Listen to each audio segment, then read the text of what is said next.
9 ફેબ્રુઆરી 1924માં સ્થાપવામાં આવેલ અમદાવાદ મહાનગરપાલિકા, જેના પ્રથમ પ્રમુખ હતા સરદાર વલ્લભભાઈ પટેલ. સરદાર પટેલે જે કચેરીમાંથી શહેરની પ્રથમ 2 ટીપી જાહેર કરી હતી, શાસકો તે જ કચેરીને ભૂલી ગયા હોય તેવી સ્થિતિ સર્જાઈ છે. 100 વર્ષ જૂની કચેરીમાં દાદરાથી લઈ અને બાંધકામ ખખડી ગયેલી સ્થિતિમાં છે. સીસીટીવીના કેમેરા પણ અહીં જમીન તરફ લટકી રહેલા છે. પ્લાસ્ટર ઉખડી ગયેલી હાલતમાં છે.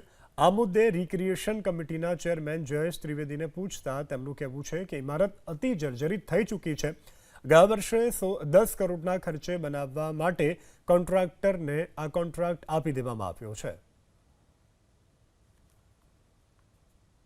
વર્લ્ડ હેરિટેજ સિટી અમદાવાદના હેરિટેજ વિભાગને જ મોટો ખતરો હોય તે પ્રકારની પરિસ્થિતિ સામે આવી છે. 9 ફેબ્રુઆરી 1924ના રોજ દેશના લોખંડી પુરુષ સરદાર વલ્લભભાઈ પટેલ, જેઓ અમદાવાદ મ્યુનિસિપાલિટીના પ્રથમ પ્રમુખ હતા અને જે કચેરીમાંથી બેસીને તેઓ અમદાવાદ શહેરનો વહીવટ સંભાળતા હતા, તે કચેરીની હાલત કયા પ્રકારની છે એબીપી અસ્મિત આપને દ્રશ્યો બતાવે તેની પહેલાં અત્યારે મહાન સરદાર સાહેબના જે કેટલાક કાર્ય છે તે અત્યારે અહીંયા આગળ લગાવવામાં આવેલા છે.